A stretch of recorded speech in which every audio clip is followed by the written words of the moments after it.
Are you ready to embark on a promising medical career? Discover the comprehensive guide to MBBS admission in India and the vibrant medical colleges in Bangalore.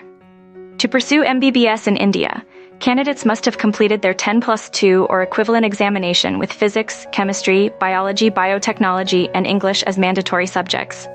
Admission to MBBS programs in India is highly competitive and primarily based on entrance examinations such as NEET, AIIMS MBBS, and JIPMER MBBS. The counseling process plays a crucial role in MBBS admission in India, determining the allocation of seats in medical colleges. There are 2 levels of counseling: state-level counseling and national-level counseling. India boasts several renowned medical colleges that offer excellent academic programs and infrastructure. The MBBS course in India has a duration of 5.5 years, including 1 year of compulsory rotational internship.